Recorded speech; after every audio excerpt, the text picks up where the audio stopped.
शुक्लांबरधरं विष्णुं शशिवर्णं चतुर्भुजं प्रसन्नवदनं ध्याये सर्वविघ्नोपशान्तये सदाशिवसमारम्भां शङ्कराचार्यमध्यमाम् अस्मदाचार्यपर्यन्तां वन्दे गुरुपरम्पराम् नारायणं नमस्कृत्य नरं चैव नरोत्तमं देवीं सरस्वतीं व्यासं ततो जयमुदीरयेत् భగవద్గీత ఈరోజు మంది 83 క్లాసు. దీంట్లో మనకు ఈరోజు 54వ శ్లోకం, రెండవ చాప్టర్లో 54వ శ్లోకం. స్థితప్రజ్ఞస్య కా భాష సమాధిస్థస్య కేశవ స్థితది కిం ప్రభాషేత కిమాసీత వ్రజేత కిం. చదువుతారా? ఎవరు చదువుతారు మేడం? ఉషశ్రీ మేడం చదువుతారా? స్థితప్రజ్ఞస్య కా భాష.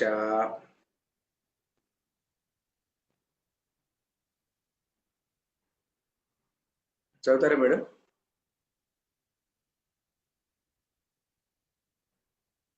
ఉషశ్రీ మేడం లేరా? అరుణ మేడం చదువుతారా? ఎవరెవరు? చదవనా? చదవండి మేడం. స్థిత ప్రజ్ఞస్య కా భాష. స్థిత ప్రజ్ఞస్య కా భాష సమాధిస్థస్య కేశవ. సమాధిస్థస్య కేశవ. సమాధిస్థస్య కేశవ. స్థిత ప్రజ్ఞస్య కా భాష సమాధిస్థస్య కేశవ. స్థిత ప్రజ్ఞస్య కా భాష సమాధిస్థస్య కేశవ. స్థితది కిం ప్రభాషేత. స్థితది కిం ప్రభాషేత. స్థితది కిం ప్రభాషేత. కిమాసీత వ్రజేత కిం. కిమాసీత వ్రజేత కిం. కిమాసీత వ్రజేత కిం. స్థితది కిం ప్రభాషేత కిమాసీత వ్రజేత కిం. స్థితది కిం ప్రభాషేత కిమాసీత వ్రజేత కిం. స్థిత ప్రజ్ఞస్య కా భాష సమాధిస్థస్య కేశవ స్థితది కిం ప్రభాషేత కిమాసీత వ్రజేత కిం. స్థిత ప్రజ్ఞస్య కా భాష సమాధిస్థస్య కేశవ స్థితది కిం ప్రభాషేత కిమాసీత వ్రజేత కిం. సరే మేడం. ఇక్కడ స్థిత ప్రజ్ఞస్య కా భాష సమాధిస్థస్యకు సమాధౌ స్థితస్య సమాధిస్థస్య సమాధిస్థస్య ఎవరైతే సమాధిలో ఉంటారో వాడు కేశవ. స్థితది కిం ప్రభాషేత కిం ఆసీత వ్రజేత కిం. ఇది ఇక్కడ ఒకటేసారి అర్జునుడు ఏం చెప్తున్నాడంటే ఒకేసారి స్థితప్రజ్ఞుడు ఎలా ఉంటాడు అని అడుగుతున్నాడు. ఈ స్థితప్రజ్ఞుడు అన్న వర్డ్ ఎక్కడి నుంచి వచ్చింది మనకు? స్థితప్రజ్ఞుడు కొత్తగా తీసుకొని వచ్చాడు కదా, ఎక్కడి నుంచి తెచ్చాడు ఇతను అంటే దీన్ని ఏం చెప్తారంటే భాష్యంలో ఏం చెప్తారంటే స్థితప్రజ్ఞుడు అన్నటువంటి పర్టికులర్ వర్డ్ అర్జునుడు ముందు శ్లోకం నుంచి తీసుకున్నాడు. ముందు శ్లోకం ఏమిటంటే ముందు శ్లోకం ఇక్కడ ఉంది. ముందు శ్లోకము శృతివి ప్రతిపన్నాతే యదా స్థాస్యతి నిశ్చల సమాధావచల బుద్ధి తదా యోగమవాప్స్యసి అని చెప్పుకున్నప్పుడు అచల బుద్ధి అంటే అచల అంటే చలించకుండా ఉన్నటువంటి ఆ బుద్ధిలో ఉన్నటువంటి వాడు. స్థాస్యతి నిశ్చల అంటే అలాంటి నిశ్చలమైనటువంటి అచలమైనటువంటి దీనిలో నిలిచి ఉన్నటువంటి వాడు అలాంటి బుద్ధి అన్నమాట. నిశ్చలంగా నిలిచి ఉన్నటువంటి ఆ బుద్ధి, కదలకుండా ఉన్నటువంటి ఆ బుద్ధి. అంటే బుద్ధి అంటే మోహము కానీ అలాంటి వాటికి దేనికి లొంగకుండా ఉండి అలా ఉండిపోయేటువంటి ఆ బుద్ధి సమాధావ చలా బుద్ధి. అలాంటి బుద్ధిలో ఉన్నటువంటి వాడు కాబట్టి వాడు స్థిత ప్రజ్ఞుడు అంటే ప్రజ్ఞ అలాంటి ప్రజ్ఞలో స్థిరంగా ఉన్నటువంటి వాడు స్థిత ప్రజ్ఞుడు. కాబట్టి అందువల్ల అర్జునుడు ఏం చేశాడంటే ఆ ముందు శ్లోకంలో ఉన్నటువంటి దాన్ని ఆ బీజాన్ని తీసుకునేసేసి ఆ స్థితప్రజ్ఞుడు అన్నటువంటి వర్డును అతను ఖాయం చేసి ఆ స్థితప్రజ్ఞుడు యొక్క లక్షణాలు ఏమిటి అని అర్జునుడికి శ్రీకృష్ణుని అడిగేటువంటి సందర్భం. కేశవ అంటే ఓ కేశవ స్థితప్రజ్ఞస్య ముందు ఊరికే అర్థం చెప్పుకుందాము. స్థితప్రజ్ఞస్య కా భాష సమాధిస్థస్య కేశవ. కేశవ ఓ కేశవ అలాంటి వాడు సమాధిస్థస్య సమాధౌ స్థితస్య అంటే జ్ఞానయోగ సమాధిలో ఉన్నటువంటి స్థితప్రజ్ఞస్య ఆ స్థితప్రజ్ఞుని గురించి స్థితప్రజ్ఞుని యొక్క లేకుంటే స్థితప్రజ్ఞుని గురించి కా భాష, ప్రజలంతా ఏమనుకుంటారు, అతన్ని ఎలా అనుకుంటారు. కా భాష, అతని భాష అని కాదు ఇక్కడ, కా భాష. స్థితధి అంటే స్థితప్రజ్ఞుడు అని మళ్ళీను. స్థితధి అంటే బుద్ధి కదా, ధి అంటే బుద్ధి. స్థితప్రజ్ఞుడు, ఆ స్థితప్రజ్ఞుడికి కిం ప్రభాషేత, అతను ఏం మాట్లాడతాడు. కిం ఆసీత, ఎలా ఎలా కూర్చుంటాడు. వ్రజేత కిం, ఎలా నడుస్తాడు. అంతే, అది చూడడానికి అలా ఉంటుంది అనమాట. ఇది ఎలా ఎలా నడుస్తాడు, ఎలా నడుస్తాడు, ఎలా పారాడతాడు, ఎలా పారాడుతుంటాడు, ఎలా కూర్చుంటాడు, ఎలా మాట్లాడతాడు. ఆ స్థితది కిం ప్రభాషేత, తర్వాత ఆ సమాధిలో ఉన్నటువంటి వాడిని స్థితప్రజ్ఞస్య కా భాష, అతని గురించి జనాలు ఎలా చెప్పుకుంటారు, అతని లక్షణం ఏమిటి. ఇది బ్రాడ్ గా మీనింగ్ అన్నమాట. ఇప్పుడు కొంచెం కొంచెం లోపలికి వెళ్ళి చూస్తే దీనికి ఏముందంటే స్థితప్రజ్ఞస్య కా భాష సమాధిస్తస్య కేశవ. స్థితప్రజ్ఞుడు అంటే ఎవరంటే, స్థితప్రజ్ఞుడు అంటే ప్రజ్ఞ, ఆ జ్ఞానములో ప్రతిష్ఠితుడై ఉన్నటువంటి వాడు. అంటే అచలా బుద్ధి అంటే బుద్ధి అచలా బుద్ధి, చలించకుండా ఉన్నటువంటి ఆ బుద్ధి అన్నమాట. ఏమి దాంట్లో శృతి ప్రతిపన్నాతే యదా స్థాస్యతి నిశ్చల సమాధావచలా బుద్ధి తదా యోగం అవాప్స్యసి. అలాంటి బుద్ధిలో ఉన్నటువంటి వాడు అనమాట. అలాంటి బుద్ధిలో ఉన్నటువంటి వాడు అంటే ఏమిటంటే, మనము సాధారణంగా ఎలా ఉంటామంటే ఒక మోహము ఉన్నటువంటి వాల్యూ సిస్టమ్ లో సాధారణంగా అందరూ బతుకుతుంటాం మనం. మోహం అంటే ఏమిటంటే ఇప్పుడు చూడండి, ఏదైనా చిన్న ఇష్యూ వస్తుంది అనుకోండి, ఏదో ఒక ప్రాపర్టీ ఇష్యూ అనుకోండి, ఏదైనా చిన్న విషయం అనుకోండి, 1 ఎకరా ల్యాండ్, 2 ఎకరాల ల్యాండ్, లేకుంటే ఇంకేదో విషయం, దాని మీద తగాదలు పడి కోర్టుకు వెళ్ళి ఇంట్లో వాళ్ళతోనే కొట్లాడి, అక్క చెల్లెలతో అన్నదమ్ముళ్ళతోనే కొట్లాడుకుని ఎన్నో ఏళ్ళు పోరాడి చివరికి ఆ భూమి మనకు అయింది అనుకోండి. అయిన తర్వాత మనం ఎన్నేళ్ళు బతుకుతాము, 10 ఏళ్ళు 15 ఏళ్ళు బతుకుతాము. బతికిన తర్వాత ఆ భూమి అన్నటువంటిది, అలా సంపాదించినటువంటి భూమి నాదే అంటే నాది కాదన్నమాట, అది ఎవరికో వెళ్ళిపోతున్న తర్వాత. సో ఇక్కడ ఏమిటి చెప్పవచ్చింది ఏమిటంటే, మోహము ఉన్నటువంటి వాల్యూ సిస్టమ్ లో సాధారణంగా మనం బతికిపోతుంటాం అనమాట. మోహం అంటే ఏమంటే ఇది ఇది నిత్యము, ఇది ఎప్పుడు సత్యము, ఇది నిత్యము, ఇది సత్యము అన్నటువంటి భావనతో జగత్తులో ఉన్నటువంటి ప్రతి విషయాన్ని చూస్తూ అలానే జరిగిపోతూ ఉంటుంది జీవితం అంతాను. ప్రతి ఒక్కదాన్ని చూసిన ప్రతి దాన్ని ఇది నిత్యము, ఇది సత్యము. ఓ చిన్నపిల్ల మనవరాలో మనవడో ఎవరన్నా వచ్చి గోడ మీద గీత గీస్తే చాలా కోపం చేసుకొని కొడుతుంటారంట కొంతమంది. కొడుతుంటారంటే ఏమిటి, ఇది నిత్యము, ఈ గోడ నిత్యము, ఇది వాకిలి నిత్యము అనుకునేసి దాన్ని అనుకుంటూ ఉంటారు అనమాట. మరి ఏది నిత్యము, ఏది అనిత్యము అదే తెలుసుకునేటువంటి ఆ బుద్ధి అన్నమాట. స్థిర బుద్ధి అనేటువంటిది లేదన్నమాట. ఇది నిత్యము ఏదైతే ఎప్పుడైతే అనుకుంటామో, ఆ మోహము అన్నటువంటి ఒక వాతావరణంలో అతను ఉంటాడు అని చెప్పేసి చెప్పడం అన్నమాట ఇక్కడ.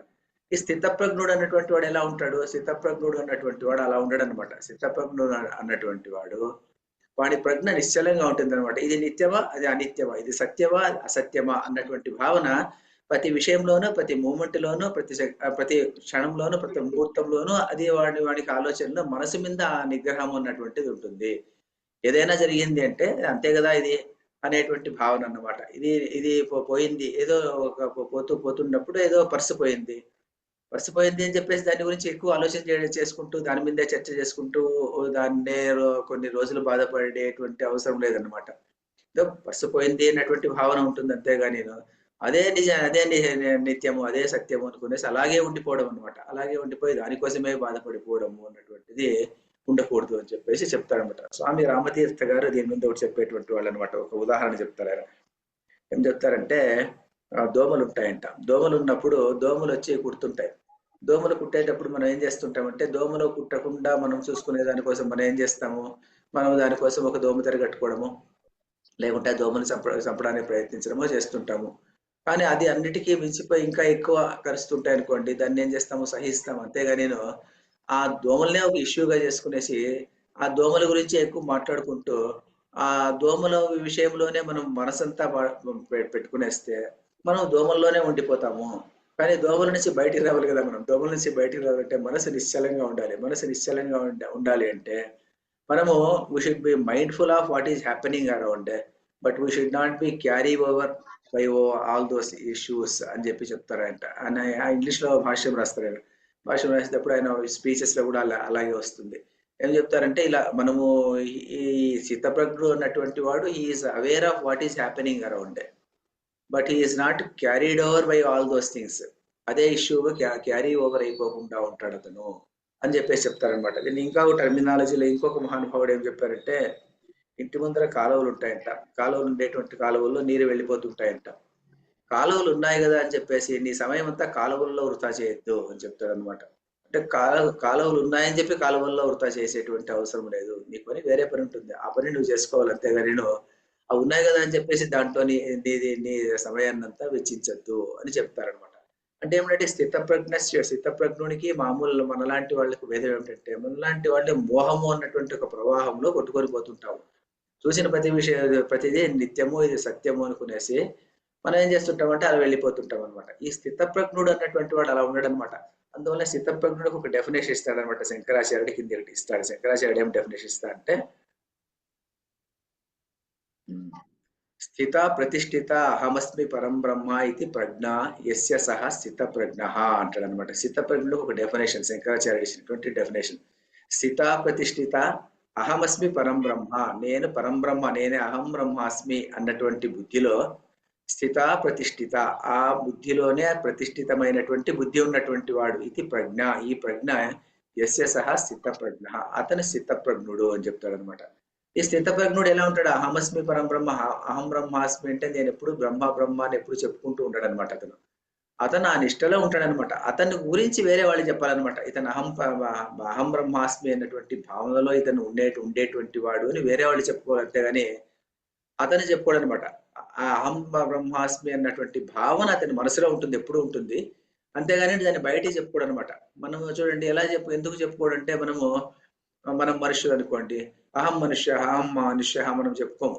ఎందుకంటే it is taken for granted. ఎందుకంటే ఇది మనం ఆ సత్యంలో బ్రతుకుతూ ఉంటాం అనమాట. అహం మనుష్య అన్నటువంటి భావనలో బతికిపోతుంటాం అనమాట. ఎవడైనా వచ్చి మనతో ఛాలెంజ్ చేస్తాడు అనుకోండి, ఏం చేస్తాడంటే మనిషా పశువా అని తిడతాడు అనుకోండి. అప్పుడు ఏమైపోతుంది, మన కోపం వచ్చేస్తుంటే కోపం వచ్చేసి ఏమంటావు, నేను మనుష్యుడు అంటాం అనమాట. అహం మనుష్య అంటాము. ఇక్కడ కూడా అలాగే అహం బ్రహ్మాస్మి శివోహం అన్నటువంటి విషయాలన్నీ కూడాను అలాగే అని చెప్తారు అనమాట. అహం బ్రహ్మాస్మి అన్నటువంటిది ఇటు ఒక భావన అన్నమాట. అహం బ్రహ్మాస్మి అలాగంటే అహమస్మి పరం బ్రహ్మ అన్నటువంటిది ఒక భావన. ఈ భావనను మనం ఆ భావనలో ఆ స్పిరిట్ లో మనం బ్రతికేటువంటి వాడు. అలాంటి స్పిరిట్ లో స్థిత ప్రతిష్ఠిత, అలాంటి స్థితిలో ప్రతిష్ఠితులైనటువంటి ప్రజ్ఞ ఎవరికైతే ఉంటుందో వాడు స్థితప్రజ్ఞుడు. అంటే వాడు పూర్ణత్వం ఉండేటువంటి వాడు. పూర్ణత్వం ఉండేటువంటి వాడు అంటే పరబ్రహ్మలో పూర్ణత్వం ఉంటుంది కదా. పూర్ణత్వం ఉంటుంది కాబట్టి వాడికి కామనలు గాని భయాలు గాని అలాంటివి ఏమి ఉండదు అనమాట. ఏమీ కామనలు ఉండవు అతనికి. కామనలు ఉండేటువంటి అవకాశమే లేదు. ఎందుకంటే పూర్ణత్వంలో ఉండేటువంటి వాడికి ఏదో బయట నుంచి తీసుకోవాలన్నటువంటి భావన ఉండదు. పూర్ణత్వంలో నుంచి ఏదైనా వెళ్ళిపోయినప్పటికీ కూడా పూర్ణంగానే ఉంటుంది అనమాట అది. అందువల్ల పూర్ణంగా ఉన్నటువంటి దాంట్లో, పూర్ణత్వం ఉన్నటువంటి దాంట్లో ఇంకేదో కోరిక, నాకు ఏదో కావాలి, నాకు ఇంకేదో అనుభవించాలి, ఇంకేదో ఆశించాలి అన్నటువంటి భావన ఏమీ లేకుండా అలాంటి బుద్ధిలో స్థిత ప్రతిష్ఠిత అహమస్మి పరం బ్రహ్మ అన్నటువంటి ఆ ప్రజ్ఞ ఎవరికైతే ఉంటుందో వాడొచ్చేసి వాడు అంటే వాడు స్థితప్రజ్ఞుడు. ఆ స్థితప్రజ్ఞుని గురించి ఇప్పుడు అర్జునుడు అడుగుతున్నాడు అనమాట. స్థితప్రజ్ఞుని ఎక్కడి నుంచి పట్టుకొచ్చాడు ఈ వరుడు అంటే ముందు శ్లోకం నుంచి పట్టుకొచ్చాడు అనమాట. ముందు శ్లోకంలో ఉన్నటువంటి అర్థాన్ని బయటికి లాగేసి అర్జునుడు ఏమడుగుతున్నాడు, స్థితప్రజ్ఞస్య కా భాష. భాష అంటే ఏమిటంటే సాధారణంగా చాలా పుస్తకాల్లో దీన్ని ఏం రాస్తారంటే స్థితప్రజ్ఞస్య కా భాష అంటే శంకర భాష్యాన్ని ఫాలో కానటువంటి వాళ్ళు ఏం రాస్తారంటే స్థితప్రజ్ఞస్య కా భాష అంటే ఎవరో మ్యూట్ చేసుకోలేదండి, ఎవరో తెలియదు మరి. ఎవరు ఉషశ్రీ మేడం మేము మ్యూట్ చేసుకోలేదు మేడం మీరు. కా భాష అంటే ఏమిటంటే స్థితప్రజ్ఞస్య కా భాష అంటే అతని భాష ఏమిటి, అతను ఏం మాట్లాడతాడు అని రాశారు చాలా చోట్ల. కానీ అలా కాదనమాట. స్థితప్రజ్ఞస్య కా భాష అంటే దానికి కూడా శంకరాచార్యులు కిందిస్తారనమాట. ఏమిస్తారంటే శంకర భాష్యంలో కిం భాషణం వచనం కథమసౌ పరైర్భాష్యతే, వేరే వాళ్ళు అతని గురించి ఎలా చెప్పుకుంటారు. తస్య స్థితప్రజ్ఞస్య, అలాంటి స్థితప్రజ్ఞుడికి అతని యొక్క కా భాష అంటే అర్థం ఏమిటి, కిం భాషణం వచనం, భాషణం అంటే వచనం, కథం అసౌ పరైర్భాష్యతే, వేరే వాళ్ళు ఇతని గురించి ఎలా మాట్లాడుకుంటారు అంటే ఈ స్థితప్రజ్ఞుడు అన్నటువంటి వాడిని గురించి ఇతరులు ఎలా మాట్లాడుకుంటారు. అలా మంచివాడు అంటే చాలా మంచివాడు, చాలా దయామయుడు, లేకుంటే అతని కోపం లేనటువంటి వాడు, ఇలా ఏం మాట్లాడుకుంటారు, అలా ఇతని గురించి వేరే వాళ్ళు ఏం మాట్లాడుకుంటారు. స్థితప్రజ్ఞస్య ఆ భాష, అతని గురించి వేరే వాళ్ళు ఏం మాట్లాడుకుంటారు. ఎందుకంటే భాష్యతే ఇది భాష అంటాం అనమాట. భాష్యతే అంటే 10 మంది మాట్లాడుకునేదాన్ని భాష అంటారంట. అందువల్ల చాలా మంది ఏమిటంటారంటే ఇప్పుడు సంస్కృతం ఒక భాష అంటే సంస్కృతం భాష కాదు అంటారు కొంతమంది. ఎందుకంటారంటే భాష్యతే ఇది భాష. అంటే చాలా మంది మాట్లాడుకుంటూ ఉంటే అది భాష అంట.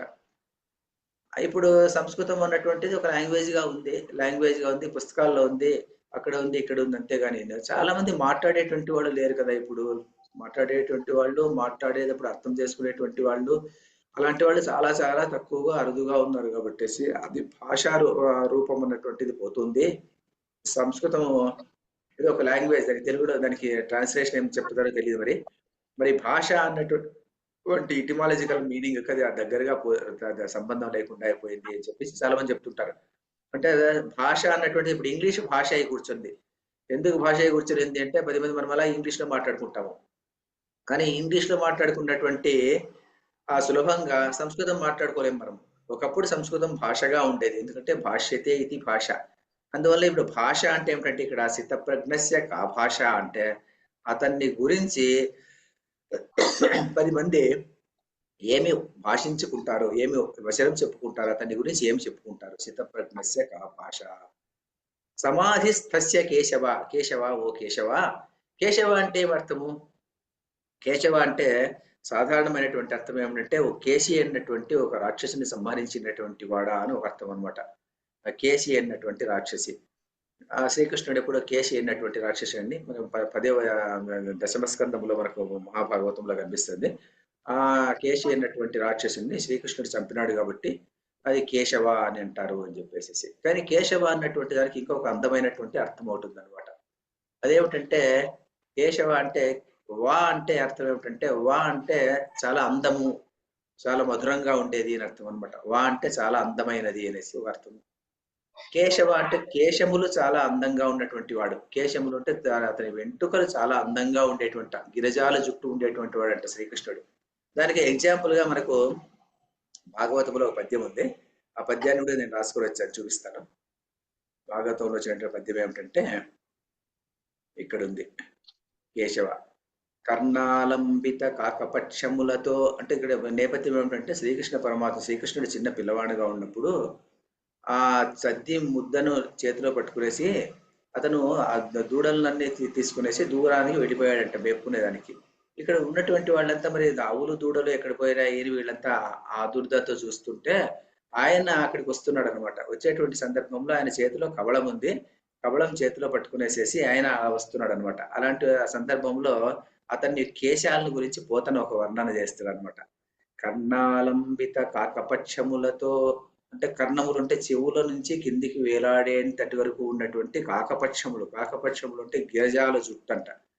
కర్ణాలంబిత కాకపక్షములతో గ్రైవాయ హారాళితో స్వర్ణాభాసిత వేత్రదండకముతో సత్పించదామంబుతో పూర్ణోత్సాహముతో ధృతాన్న కబళోత్పుల్లాబ్జ హస్తంబుతో తూర్ణత్వంబుననేగె లేగలకున్ దూరాట వివీధికిన్ అని చెప్తాడనమాట. అంటే ఇదంతా మనకి ఈ పద్యం అంతా మనకి ఇప్పుడు అవసరం లేదు, ఎందుకంటే ఈ మొదటి లైన్ మాత్రమే మనకి ఇంపార్టెంట్. ఇప్పుడు కర్ణాలంబిత కాకపక్షములు ఉన్నటువంటి వాడతను.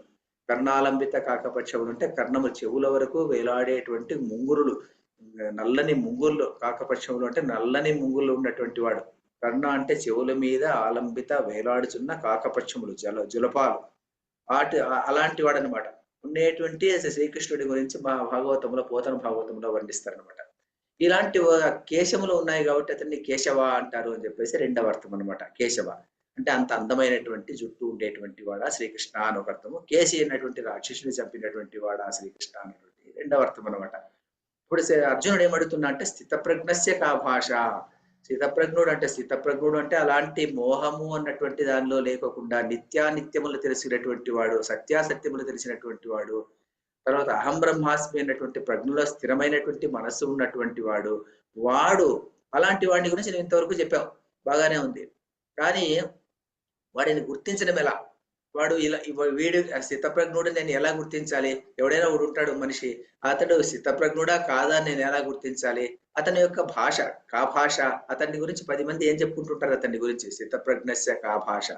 సమాధిస్థస్య కేశవ. సమాధో స్థితస్య, అతను సమాధిలో ఉంటాడంట. సమాధిలో ఉంటాడంటే ఏమిటి? సమాధిలో ఉంటాడంటే అలా ఫిక్స్ అయ్యి అలా కూర్చుంటాడు అని కాదు అర్థం అనమాట. సమాధి అంటే మనం ముందే చెప్పుకున్నాం అన్నమాట. ముందు శ్లోకం చెప్పుకున్నప్పుడు ఏం చెప్పుకున్నామంటే సమాధి అంటే పతంజలి సమాధి కాదు మనం చెప్పుకునేటువంటి సమాధి. పతంజలి సమాధి ఏమిటి? పతంజలి సమాధి stunning of the thoughts of the mind ఈ సమాధి అంటాం అనమాట. అంటే యోగ చిత్త వృత్తి నిరోధ అని. చిత్తవృత్తి నిరోధం చేసేటువంటి దాన్ని అంటే ఏమీ ఆలోచనలు లేకుండా అలాగే కంట్రోల్ చేసుకుని అలా ఉండడాన్ని సమాధి అని ఆయన చెప్తారనమాట. యోగ చిత్తవృత్తి నిరోధ అని. కానీ ఇక్కడ వేదాంతులు చెప్పేటువంటి సమాధి ఇదేం చెప్తారంటే సమాధౌ స్థితస్య అంటే సమాధిలో ఉన్నాడు అంటే అలా కాదనమాట. సమాధిలో ఉన్నాడంటే ఇతను ఏమిటంటే ఇతను రాగద్వేషాలు లేకుండా, కామనలు లేకుండా, తర్వాత యాచనలు లేకోకుండా, తర్వాత భయాలు లేకోకుండా అలాంటివన్నీ దూరం చేసేసి ఉంటాడనమాట. కోరికలు లేవన్నమాట అతనికి. భగవంతుడే దగ్గరికి వచ్చి నీకేం వరం కావాలి నాయనంటే నాకేముందండి వరం నాకు అక్కర్లేదు అనేటువంటి పరిస్థితి అనమాట ఇతనికి. అలాంటి వాడు ఎలా ఉంటాడంటే ఇతను సమాధిలో ఉంటాడు. సమాధిలో ఉంటాడంటే అతను ఒకడొచ్చి తిడుతుంటే అతనికి ఏం పట్టదన్నమాట. ఒకడొచ్చి పొగుడుతుంటే పట్టదన్నమాట. తను ఎవరైనా గొప్పగా పొగుడుతుంటే అతను పట్టదన్నమాట. తను తెగుడుతుంటేనే పట్టదన్నమాట. తిట్టినా లేకుంటే పొగిడినా రెండింటినీ ఒకే సమంగా తీసుకునేటువంటి వాడు అనమాట. ఒకే సమంగా తీసుకునేటువంటి వాడు. అలాంటి వాడు బయట ప్రపంచంలో జరిగేటువంటి ఉడుదుడుకులకు అతని మనసు చెలించదన్నమాట. మనసు చెలించదంటే ఏమిటంటే ఒక వ్యక్తి పుట్టాడు సంతోషము. ఆ వ్యక్తి మరణించాడు సంతోషం అంతే. అలాంటి వ్యక్తి అనమాట. అంటే ఆ స్థితికి చేరుకున్నటువంటి వాడు. అందుకే చిన్న కథ ఒకటి చెప్తాడనమాట. బ్రహ్మదేవుడు అంటే అది జరిగినటువంటిది కాదనుకోండి, అయినప్పుడు కూడా మామూలు పిల్లలు చెప్పుకుంటుంటాం అనమాట. ఒకసారి బ్రహ్మదేవుడు ఆయన టాయిలెట్కి వెళ్ళాడంట. వెళ్లే ముందు ఎవరో వచ్చి చెప్పారంట, స్వామి అని ఏమి అన్నట్ట. ఏమి అంటే రావణాసుడు పుట్టాడు, లోకకంఠకుడు పుట్టాడు అన్నట్ట. అయ్యో అట్లా అలాగా అంట ఆయన పోయేస్తా అంట. టాయిలెట్ బయటకు వచ్చేపాటికి ఆయన రావణాసుడు చనిపోయినాడు అంటారంట. అంటే అంత బ్రీఫ్ పీరియడ్ అనమాట. అలా చనిపోయాడు, అల్పాయుష్కు పోయాడు పోండి అని అంటాను. అంటే ఏమిటంటే ఇక్కడ పుట్టినా చచ్చినా ఒకటే అన్నమాట. అతను ఏంటంటే అందులో అతనికి ఏమి సంతోషము కానీ దుఃఖము కానీ ఏదీ లేదనమాట. సంతోషం ఉండదు, దుఃఖం ఉండదు అనమాట. ఒక సంతోషం వచ్చింది అంటే సరే సంతోషం వచ్చింది సరే, దుఃఖం వచ్చింది సరే, రెండింటినీ అనుభవించేటువంటి వాడు అనమాట ఆ స్థితప్రజ్ఞుడు అన్నమాట. అలాంటి స్థితప్రజ్ఞ గురించి ఇప్పుడు మనం మాట్లాడాలి. ఆ సమాధిలో ఉంటాడనమాట. అలాంటి స్థితిలో ఉంటాడనమాట. అలాంటి స్థితిలో ఉంటాడు. అంతేగాని అతని మనస్సు ఎప్పుడు చలించకుండా అలా ఉంటుందన్నమాట. ప్రజ్ఞలో అహం బ్రహ్మాస్మి అన్నటువంటి భావనలో అతను స్థిరంగా నిలిచి ఉంటుంది. ఆ సమాధో స్థితస్య.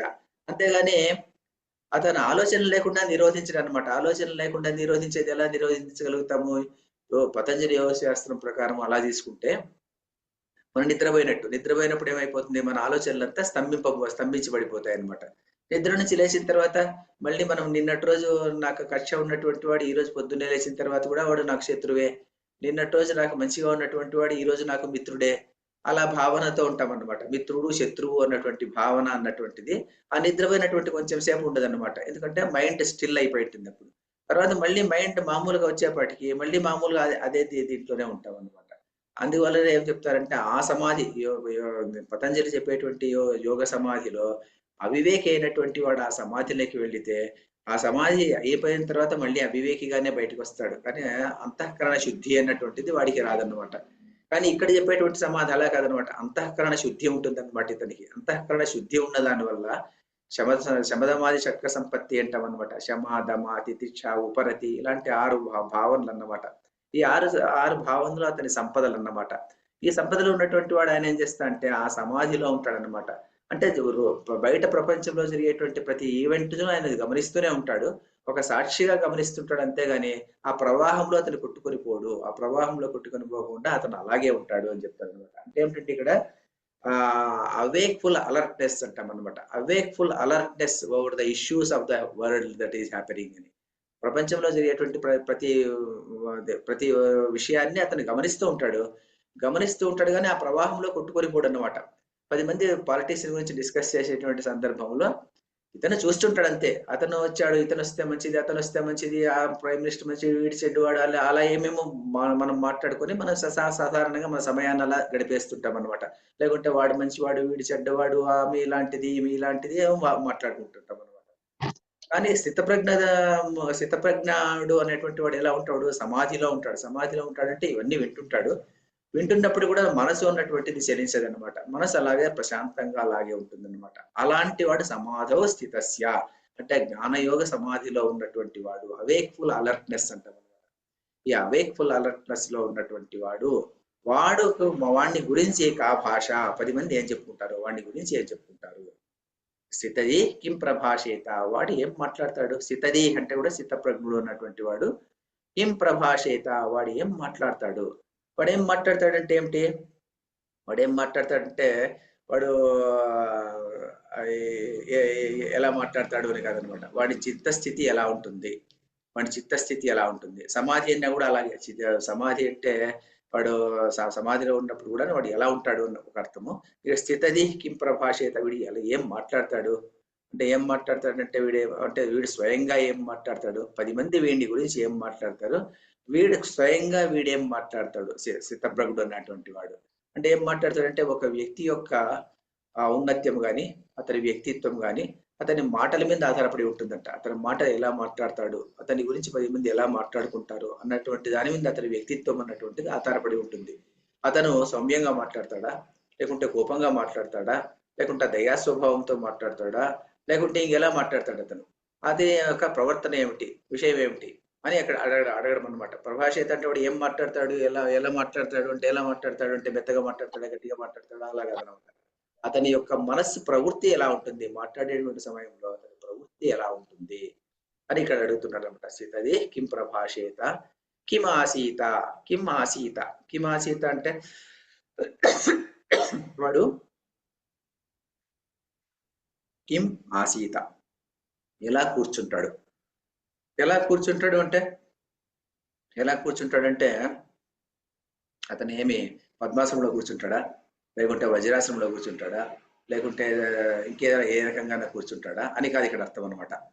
ఆసీత అంటే అతని యొక్క కూర్చోవడం అంటే అతని యొక్క మైండ్ యొక్క ప్లాట్ఫామ్ ఏమిటి, అతని మనస్సు యొక్క చిత్త వృత్తి యొక్క ప్లాట్ఫామ్ ఏమిటి అంటే మనస్సు ఎలా ఉంటుంది, అతని మనస్సు ఏ ఏ స్థాయిలో కూర్చొని ఉంటుంది, మనసు యొక్క స్థాయి ఏ స్థాయిలో, మనసు యొక్క ప్రవర్తన ఏ స్థాయిలో కూర్చొని ఉంటుంది అని కిం ఆసీత అంటే ఏమిటి, మనసు యొక్క ఏ స్థాయిలో కూర్చొని ఉంటుంది అంటే అతను రాగద్వేషాలతో ఉంటాడా, రాగద్వేషయుక్తంగా ఉంటాడా, లేకుంటే రాగద్వేషాలు లేకుండా ఉంటాడా, ఆ మనస్సు యొక్క ప్రవర్తన ఎలా ఉంటుంది.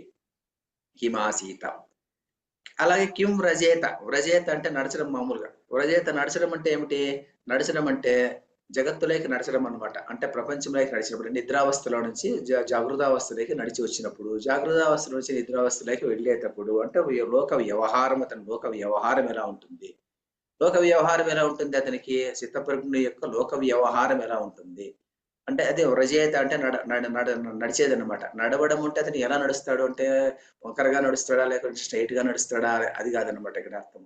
ఏమిటి అర్థం అంటే వాని యొక్క నడవడిక ఏమిటి, నడవడిక ఏమిటంటే వాడు ఎలా ఉంటాడు అంటే ఆ నడవడిక ఎలా ఉంటుందంటే వాడు రాగద్వేషాలు లేకుండా ఉంటాడా అంటే కొంతమంది ఎలా ఉంటుందంటే భోజనం చేస్తాడు అనుకోండి, భోజనం చేస్తాడు, సరే భోజనం చేసిన తర్వాత భోజనాన్ని చేసేటువంటి సందర్భంలో ఆహారాన్ని గురించి మనం సాధారణంగా చాలా మంది ఎలా ఉంటామంటే ఆహారాన్ని గురించి చాలా పెద్ద ప్రణాళిక వేసుకుంటుంటాం అన్నమాట.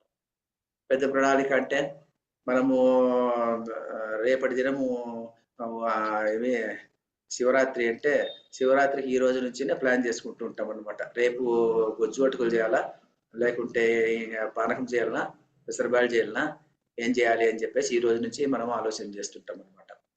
ఆలోచన చేస్తుంటాం అనమాట. అలాగే ఈరోజు గురువారం ఉపవాసము, సాయంత్రానికి ఏం చేయాలి, సాయంత్రానికి రాత్రికి ఏం టిఫిన్ చేయాలి అని పొద్దునైనా మనం ఆలోచన చేస్తుంటాం అనమాట. ఇది ఏమిటి, దీన్ని అంతా ఏమంటారంటే అందువల్లనే దీన్ని కిచెన్ రిలీజియన్ అంటారు అనమాట. దీన్ని కిచెన్ రిలీజియన్ అని చెప్పేసి ఇద్దరు మహానుభావులు స్వామి రామతీర్థను తర్వాత వివేకానందులు దీని గురించి చాలా డిస్కస్ చేశారనమాట. కిచెన్ రిలీజియన్ అని మీరు గూగుల్లో టైప్ చేస్తే కూడా మీరు దీని గురించి చాలా ఇన్ఫర్మేషన్ వస్తుంది అనమాట. అంటే భోజనాన్నే మనకు ఒక మోక్షంతో గాని, ఒక స్వర్గంతో గాని, లేకుంటే ఒక పుణ్యంతో గాని, ఒక పాపంతో గాని ముడివేసి ఆహారాన్నే పెద్ద ఇష్యూ చేసుకుంటూ ఉండేటువంటి వాళ్ళు, అలాంటి వాళ్ళు ఉంటారు కదా, అలాంటి వాళ్ళని కిచెన్ రిలీజియన్ అంటారు అనమాట. దాన్ని కిచెన్ రిలీజియన్ అంటాం అనమాట. అంటే మనము దాన్ని గురించి అంటే భోజనాన్ని గురించి ఎలా ఆలోచన చేయాలి? భోజనం కావాల్సింది ఏదో ఆకలి తీర్చుకోవడానికి భోజనం చేయాలి. తర్వాత దేహాదులకు ఇంద్రియాదులందరికీ తుష్టి ఇవ్వడానికి కోసం భోజనం చేయాలి. దానికోసం ఏదో కొన్ని నియమాలు పట్టించుకునేసి ఆ ప్రకారంగా భోజనం చేసుకుంటే సరిపోతుంది. అంతేగాని ఈ భోజనంలో ఇది ఉండాలి, అది ఉండాలి, మరొకటి ఉండాలి, ఇంకేదో ఉండాలి. తర్వాత ఈ సమయానికి ఇది ఉండాలి. ఇన్ని ప్లాన్ చేసుకొని తినేటువంటి వాడు ఏమిటంటే అలాంటి వాడు దాన్ని కిచెన్ రిలీజియన్ అంటా ఉంటదండి. సాధారణంగా ఇస్కాన్ వాళ్ళు ఆ శ్రీకృష్ణ పరమాత్మకు నివేదన చేసేటువంటి సమయంలో చప్పన్ భోజ్ అని అదేమో 56 రకాల పిండి వంటలు చేసి వడ్డిస్తుంటారు అనమాట. అంటే వాడి సమయం అంతాను ఆ వంట చేయడంలోనే సరిపోతుంటుంది అనమాట. జ్ఞానార్జన అన్నటువంటిది లేకుండా ఈ కిచెన్ లోనే అతని పని అంతా సరిపోతుంటుంది. కాబట్టి అది కిచెన్ రిలీజియన్ అండి. దానికి కిచెన్ రిలీజియన్ గురించి వివేకానందుడు ఒక కొటేషన్ ఇస్తాడు అనమాట. కొటేషన్ కూడా నేను చిన్నగా రాసుకొచ్చాను. అది జస్ట్ చూద్దాం అనమాట. ఏం చెప్తాడంటే ఆయన kitchen religion. Our religion is in the kitchen. ఇది వివేకానందుడు చెప్పినటువంటి సెంటెన్స్ అనమాట. Our god is in the cooking part and our religion is don't touch me and I'm holy అంటాడనమాట. దీని గురించి ఇంకా పెద్దగా రాస్తాడనమాట. అదంతా నేను ఇక్కడ రాయలేదనమాట. సో మనం ఎలా ఉంటుందంటే ఈ కిచెన్ రిలీజియన్ అంటే వంటతో పుణ్యాన్ని, పాపాన్ని, స్వర్గాన్ని, మోక్షాన్ని అంతా ముడివేసి వంటకే ఎక్కువ ప్రాధాన్యత ఇస్తూ ఉండేటువంటి రిలీజియన్ అనమాట. అంటే నా కిచెన్ లేక నీవు రాకూడదు, నీ కిచెన్ లేక నేను రాకూడదు, నాది హోలీ కిచెన్ అన్నటువంటి భావన అన్నమాట. అంటే ఏమిటంటే ఇక్కడంతా సూపర్ స్టిషన్స్ ఇవన్నీ ఖండించడానికి కోసం వివేకానందుడు చెప్పినటువంటి గొప్ప కొటేషన్ ఇది. రామతీర్థ కూడా ఇలాంటి కొటేషన్లే చాలా ఉన్నాయన్నమాట. కిచెన్ రిలీజియన్ గురించి వాళ్ళు చాలా విస్తారంగా డిస్కస్ చేస్తారనమాట. సో ఇక్కడ ఏమిటంటే పద్ధతి ఏమిటంటే ఇక్కడ ఇతను కిం వ్రజేత అంటే అతను ఎలా నడుస్తాడు అంటే ఈ ప్రపంచ వ్యవహారంలో అతని నడవడి ఎలా ఉంటుంది, అతని నడవడి ఎలా ఉంటుంది అని చెప్పడం కోసం కిం వ్రజేత, కిం ఆసీత అంటే ఏ స్థితిలో అతని మనస్సు యొక్క స్థితి ఎలాగా ఉంటుంది. మనస్సు యొక్క స్థితి దేహాభిమానంతో ఉంటుంది అనుకోండి. అంటే నేను నా ఇల్లు, నా వాకిలి అన్నటువంటి దేహాభిమానంతో ఉన్నాడు అంటే వాడి ఆసనం ఎలా ఉంటుంది? కిం ఆసీత ఆసనం ఎలా ఉంటుంది? వాడి ఆసనము దేహ భావనలో ఉంటుంది. వాడి యొక్క మైండ్ దేహ భావనలో ఉంది అని మనకు అర్థమైపోతుంది అనమాట. అలా కాకుండా నేనేదో గొప్ప పండితుడిని, నేను కొంత పెద్ద పెద్ద పుస్తకాలు రాశాను, పెద్ద పెద్దగా గ్రంథాలు చదివాను అంటాడంటే వాడి మనసు ఎలా ఉంది? వాడి మనసు ఎక్కడ ఫిక్స్ అయి ఉంది? ఆసీత అంటే ఆసనం ఎలా ఉంది? వాడి ఆసనము ఒక ఇంటలెక్ట్ లెవెల్లో ఫిక్స్ అయిపోయింది, అక్కడి నుంచి బయటికి రాదన్నమాట. అలాగుంటుంది అనమాట. ఇంకొకటి ఏదో నేను పెద్ద గొప్ప వేదాంతిని, నాకు బాగా చెప్పడం వచ్చు అనుకున్నటువంటి వాడికి ఆ అహంభావంలో వాడి మనస్సు ఉన్నటువంటిది స్థితంగా ఉండిపోయింది. అలాంటి వాడు అనమాట. అలా ఆసీత. కానీ ఇతని స్థితప్రజ్ఞ ఉన్నటువంటి వాడు ఎలా ఉంటాడు? ఇతని యొక్క భావన ఎలా ఉంటుంది? ఇతని ఆసనం ఎలా ఉంటుంది? ఇతని ఆసనం వచ్చేసి నా పేరు 10 మందిలో నా పేరు 10 మందికి తెలియాలా అన్నటువంటి భావన అతనికి ఉండదు అనమాట. అతనికి అలాంటి భావన ఉండదు. నా ముఖం ప్రతి చోట టీవీలో కనబడాలి అన్నటువంటి భావన ఇతనికి ఉండదు అనమాట. తన పేరు ప్రచారంలోకి రావాలనుకునేది భావన ఉంది అంటే అక్కడ ఏమైపోయిందంటే అతను సిద్ధప్రజ్ఞుడు కాదన్నమాట. ఎందుకు సిద్ధప్రజ్ఞుడు కాదంటే ఇతనికి దేహాభిమానం ఉంది. నా పేరు, నా యొక్క బొమ్మ ఇదంతా బయటకు అందరికి 10 మంది తెలియాలి, 10 మంది ప్రపంచం అంతా నన్ను పొగడాలి అనేటువంటి భావన ఉంది అంటే అతని యొక్క స్థితప్రజ్ఞత్వం ఉన్నటువంటిది లేదన్నమాట అతనికి. అతను కూడా ఒకానొక మోహంలో ఉన్నటువంటి వాడు, దేహ భావంలో ఉన్నటువంటి వాడు. కాబట్టి అతనికి స్థితప్రజ్ఞత్వం ఉన్నటువంటిది ఉండదన్నమాట. అందువల్లనే కొంతమంది పెద్ద పెద్ద వేదాంతాలంతా చెప్పిన తర్వాత ఏం చేస్తుంటారంటే నా వీడియోను లైక్ చేయండి అని కింద రాస్తారనమాట. ఎందుకు రాయాలి? అవసరం లేదనమాట. వీడియోని లైక్ చేసేటువంటి అవసరం ఏముంది? ఇష్టం ఉన్నటువంటి వాళ్ళు వింటారు, లేకున్నటువంటి వాళ్ళు లేరు అన్నటువంటి భావన వచ్చేటువంటి ఆ స్టేజ్కి ఎదగాలన్నమాట. అవసరం లేదన్నమాట. ఎన్ని లైక్లు వచ్చాయి అన్నటువంటిది ఇంపార్టెంట్ కాదన్నమాట అక్కడ. అది అలాంటి స్థితి అన్నమాట. అంటే తన పేరు, తన ముఖము 10 మందికి తెలియాలా, తన పేరు తెలియాలా, తన ఊరు తెలియాలా, తన గురించి 10 మంది చెప్పుకోవాలా అన్నటువంటి భావన వచ్చింది అంటే అది ఏం చెప్తారంటే అది స్థితప్రజ్ఞుడి కానితనం ఒకటి. It is a great weakness అని కూడా చెప్తారనమాట. వీక్నెస్ ఆఫ్ ద మైండ్ అంటాం అనమాట. ఆ వీక్నెస్ ఆఫ్ ద మైండ్ నుంచి అతను బయటికి రావాలన్నమాట. అలా రాకుండా పోతే అతను స్థితప్రజ్ఞుడు కాదు అంటాడు అనమాట. ఇక్కడ స్థితది అంటే వాడి ఆసనం ఎలా ఉండాలి అంటే వాడి ఆసనం కేవలము అహం బ్రహ్మాస్మి అన్నటువంటి భావనలో మాత్రమే ప్రతిష్ఠితమై ఉండాలి కానీ వేరే భావన అతనికి ఉండకూడదు. తనని గురించి వేరే వాళ్ళు ఎలా చెప్పుకుంటున్నారో అవసరం లేదు. అతను వేరే వాళ్ళు ఎలా క్రిటిసైజ్ చేస్తున్నారో అవసరం లేదు, ఎలా వాళ్ళు పొగుడుతున్నారో అవసరం లేదు. అలాంటి స్థితిలో ఉన్నటువంటి వాడు స్థితప్రజ్ఞుడు. కిం ఆసీత కిం ప్రవ్రజేత కిం, వాడు ఎలా నడుచుకుంటాడు అంటే ఆ వ్యవహార శైలి ఎలా ఉంటుంది. దీన్ని అంతటికీ ఒకే ఈ శ్లోకానికి అంతటికీ అర్థమే వాడి నడవడి ఎలా ఉంటుంది చెప్పుకోవడానికి కోసము. అందుకోసం శంకరాచార్యులు ఏం చెప్తారంటే చివరిలో ఒక ప్రశ్న, ఒక ఈ ప్రశ్నలన్నిటికీ సమాహారం చేసి స్థితప్రజ్ఞస్య లక్షణం అనేన శ్లోకేన పృచ్యతే. చిత్తప్రజ్ఞుని యొక్క లక్షణం ఎలా ఉంటుంది అని అడగడానికి కోసము వాడు ఎలా నడుస్తాడు, ఎలా కూర్చుంటాడు, వాడిని గురించి 10 మంది ఏం చెప్పుకుంటారు, వాడు ఎలా మాట్లాడతాడు అంటే వాడు ఎలా ఏం మాట్లాడతాడు, ఇన్ని ప్రశ్నలు అడిగాడు అనమాట ఆయన. ఇన్ని ప్రశ్నలు అడిగిన దానికి ఒకే ఒక అర్థం ఏమిటంటే దీనికి చిత్తప్రజ్ఞస్య లక్షణం అనేన శ్లోకేన పృచ్యతే. అందువల్ల ఇతని యొక్క లక్షణం ఏమిటి అని మాత్రమే అడుగుతున్నాడు అర్జునుడు అని చెప్పేసి. అతని లక్షణం ఏమిటి అనేది ముందు శ్లోకంలో ఏమో చెప్పాడు అప్పుడేను. ఏమి స్తుతి ప్రతిపన్నాలో చెప్పేశాడు అనమాట. అయినప్పటికీ కూడా ఇక్కడి నుంచి చెప్పేటువంటి ఒక 16 శ్లోకాలు 18 శ్లోకాలు ఉన్నాయి. ఈ శ్లోకాల్లో ఈ స్థితప్రజ్ఞుడి యొక్క లక్షణాలు ఎలా ఉంటాయి అని చెప్తారనమాట. మరి ఎందుకు స్థితప్రజ్ఞుడి లక్షణాలు మనం తెలుసుకోవాలి అంటే, మనం అలా కావాలి అంటే ఆ లక్షణాలు ఉన్నటువంటి వాడు ఇలాంటి వాడు స్థితప్రజ్ఞుడు అని మనకు తెలిస్తే, ఆ లక్షణాలు మనం ఏమన్నా అవలంబించుకునేదానికి ప్రయత్నం చేస్తే మనం కూడా ఆ దారిలో వెళ్ళేదానికి అవకాశం ఉంటుంది. కాబట్టేసి ఈ స్థితప్రజ్ఞుడి యొక్క లక్షణాలు ఈ సెకండ్ చాప్టర్ లో మళ్ళీ చెప్పడం జరుగుతుంది అనమాట. ఈ రోజు ఇంకా ఎంత ఉంది టైం, ఇంకా కొద్ది నిమిషాలే, సమయం మాత్రమే ఉంది. ఎవరైనా ఏమన్నా అడుగుతారా? ఎవరు కొత్త వాళ్ళు ఎవరు వచ్చారు? L2 ఎవరండి ఇక్కడ? ఎవరు అక్కడ L2 అని పెట్టాలి స్టేటస్. సరళ శారద వాళ్ళ? సరే ఓకే, నో ప్రాబ్లం. సార్ చెప్పండి మేడం. నేను సరే ఏం సరే లేదు మేడం. సార్, నేను సరే మేడం, అర్థమైంది మేడం. L2 నుండి సరే ఓకే.